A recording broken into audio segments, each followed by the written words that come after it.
Now at 6, grieving parents are relying on one another to heal, how they're helping each other move through life's most difficult moments and advocate for others. And President Trump is moving ahead with more tariffs, but despite the nation's highest court ruling against his use of them, what the president is pledging and the response from legal experts. This is WCPO 9 News at 6. Thanks for joining us for WCPO 9 News at 6. I am Sean Delancey. It is a good day to be in the Queen City. Right now, FC Cincinnati is taking on Atlanta United FC for this year's home opener. Fans were feeling the energy today, kicking things off with a party at Washington Park and a festive parade to TQL Stadium. Tens of thousands are in the city helping the team start the new season. We caught up with one woman who says she does her best to be at every home game, and of course, she's hoping for a win tonight. Yeah, it's the first game, opening day, it's a big crowd, and we got love at my FCC fans. When they win it, it's a good day. It is a good day. When they lose, it's so quiet when they come out of that stadium.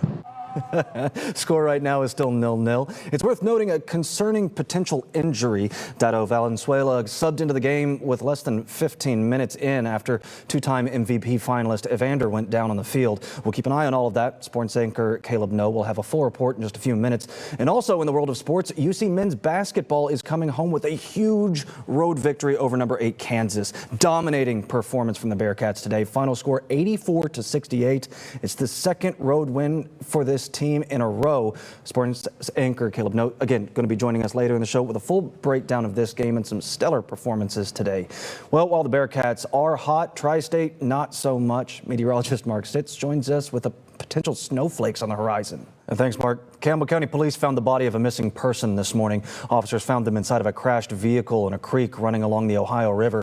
Police said that the search started last night around 8 p.m. after officials received an iPhone crash alert and a missing person report in Melbourne.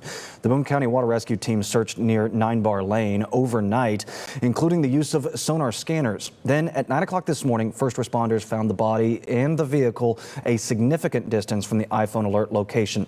The identity of that person has not yet been released. And one of the 4 people who ran from a stolen car leading to police shooting and killing Ryan Hinton last year has been arrested again. This time, Sincere Grigsby faces aggravated robbery charges. Court records say that Grigsby pointed a gun at another person on Wednesday, took $230 from them, and then fled in a car. He's back in the Hamilton County Justice Center right now. Grigsby faced multiple charges in connection to the incident last year. Court records show he pled guilty to 1 obstruction charge and was sentenced to 2 years of probation.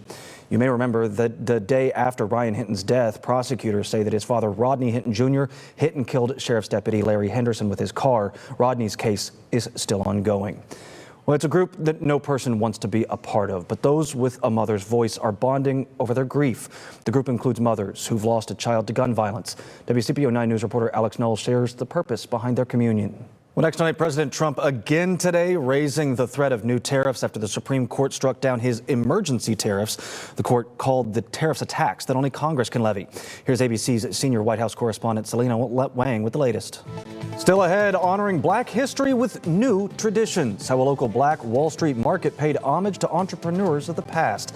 And one of the biggest adoption events of the year is happening right now. It's where to find your next furry friend while supporting a good cause. That's coming up. You're watching WCPO 9, part of the Scripps News Group. The annual Black Wall Street Marketplace celebrated its 5th year in Woodlawn today. The Vendor Expo brings together Black entrepreneurs from around Ohio and Kentucky to share resources and special items such as artwork, books, wellness products, and much more. We spoke today to event leaders who say that this is also a commemoration of the prosperous Black community in Tulsa, Oklahoma, which was destroyed by the Tulsa Race Massacre in 1921. It's Black Wall Street. It's a celebration of African American people, of our culture, of our heritage. So we want to just send love and respect out to those brothers and sisters who came together to build their own, to become entrepreneurs. Well, the marketplace also hosted a panel discussion with local leaders focused on youth gun violence prevention. And one of the area's biggest pet adoption events is underway. My Furry Valentine is happening at Spooky Nook Sports Champion Mill in Hamilton this weekend. Hundreds of adoptable dogs, cats, puppies, and kittens are waiting to meet you. Today was the first day of the event, and they're back tomorrow from noon to 5 p.m. Our Jennifer Ketchmark caught up with Cincinnati Animal Care Shelter earlier this week. They say every adoption makes a big difference. So last year was about 150, so it's a huge adoption event for us. It means so much to our population. As the county shelter, we see about 9,000 animals a year come through our doors. Those are all animals in Hamilton County, with the exception of a few transports that we'll do to help out with like this little girl. But it's an amazing opportunity for us and for all of the other participating local shelters and rescues. Tickets for tomorrow are $5. You can find those on the Cincinnati Animal Care website. Still to come, a massive win for the UC Bearcats, and they made a little history with it. Plus, first spring training game of 2026 for the Reds. We'll take you out to Goodyear, Arizona for that next in sports.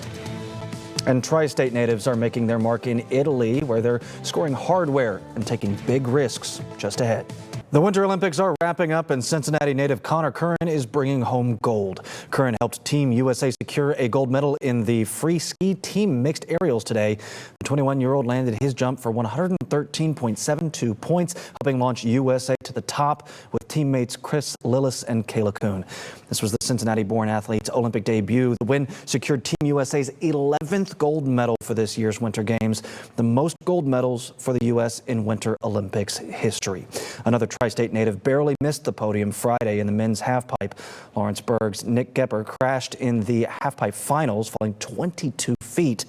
Gepper was attempting what commentators called one of the hardest tricks ever tried in competition. In an update today on Gepper's Instagram, he said that he sprained his MCL and bruised his knee bone. The 31-year-old finished fourth. Well, I tell you what, I have been loving watching these games through all of it.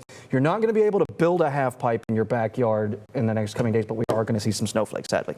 Yeah, that's going to be nothing like what we've seen. Some of those events had to get delayed. The snow was coming down so heavily. Heavy snow there. Thankfully, none of that. But for the snow lovers and the winter lovers, a little bit going to be on radar. The iconic Oscar Mayer Wienermobile is back in Cincinnati this weekend. That 27-foot-long hot dog on wheels will be at the Cincinnati Museum Center tomorrow from 10 a.m. to 2 p.m. That's after today's stop in Mainville. If you've never seen the Big Bun, here is your chance. And Caleb has a story about this car that we're going to hear in just a minute. But first, let's get to weather. Yeah, tomorrow, again, the scattered snow will be out there, but less than an inch of accumulation. So for most of us, it won't be a big deal. And as we go into early next week, we'll slowly get things a little bit warmer with some rain coming in late Wednesday night into Thursday. So for now, it looks like the FC Cincy game Wednesday should be dry. And then you can see over the weekend, at least the potential for a few leftover pockets of rain and snow as temperatures start to drop again. Oh, I wish I was an Oscar. I can't believe I'm about to tell this story on live TV. My parents, when I was a kid, made me learn the song. They were going to take me to the competition to sing it or whatever. I had a Spider-Man costume that arrived in the mail that day, and I said, I want to wear this out to eat instead. As you should. They were heartbroken, but That'll do it as for I us wished. here. Join us at 11.